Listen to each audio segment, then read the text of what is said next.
આવો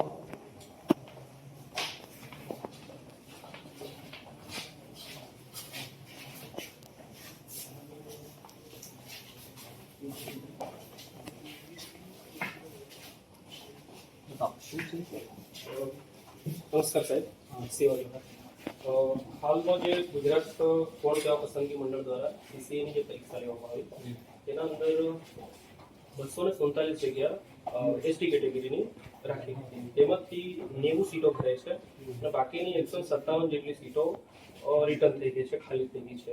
તો એનું મૂળ કારણ એવું છે કે અમારે જે હાલ ફિલહાલમાં જેટલી પણ ભરતીઓ ચાલી છે ક્લાસ 3 માટેની 4 માટેની, એમાં ક્રાઇટેરિયા લાવવામાં આવે છે. તો criteria ST SC OBC open બધા માટે 40% ક્રાઇટેરિયા હોય તો પછી અમારા જે કેટેગરીનું અનામત જે અટકવું જોઈએ, આરક્ષણ મળવું જોઈએ, એ બાયપાસ થઈ જાય છે. એવું ને એવું જે ટેટાટની ભરતી છે એમાં 60% ક્રાઇટેરિયા લાવવામાં આવે છે. તો 60% ક્રાઇટેરિયા બધા માટે સરખો જ છે. તો બધા માટે સરખો હોય તો પછી એમાં આરક્ષણ એમાં પણ લાગુ પડતું નથી. એના લીધે ખાસી જગ્યાઓ ખાલી જઈ રહી છે. અને એવું ને એવું અત્યારે ગુજરાત પોલીસ બોર્ડ દ્વારા જે ભરતી હમણાં લેવાય છે કોન્સ્ટેબલની, એના અંદર એવું થયું છે કે છોકરાઓના માર્ક્સ આવ્યા છે અત્યારે, હજી રિઝલ્ટ પૂરું નથી થયું, પણ એમાં જે 2 વિભાગ છે એમાં પણ 40% લાવવાના છે. તો જે ગણિતનો જે બી વિભાગ છે એના અંદર પૂરેપૂરા માર્ક્સ હજી પણ આવી રહ્યા નથી. તો છોકરાઓને હજી પણ આ 40% ક્રાઇટેરિયામાં ન આવવાની સંભાવના એમાં પણ દેખાઈ રહી છે. તો જે ક્રાઇટેરિયા લાવવામાં આવ્યા છે એનાથી ઘણું બધું નુકસાન થયેલું છે, આરક્ષણ લાગુ નથી થયેલું. અને જે ખરેખર ભારતીય બંધારણના આર્ટિકલ 16(4) પ્રમાણે જે દરેક સમાજને પ્રતિનિધિત્વ મળવું જોઈએ એ ન મળે એવી સંભાવના અને ચાલી રહી છે અને આવનાર સમયમાં પણ છે. તો આ ક્રાઇટેરિયા દૂર કરવામાં આવે એવી અમારી માંગણી છે સાહેબ. કે 40% અને 60% ક્રાઇટેરિયા છે એનાથી બંધારણ બાયપાસ થઈ રહ્યું છે સાહેબ.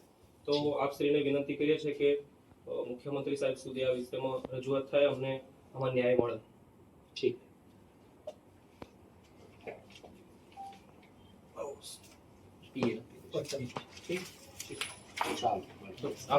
તમે બધા શિક્ષકો છો? ના, વિદ્યાર્થીઓ છે.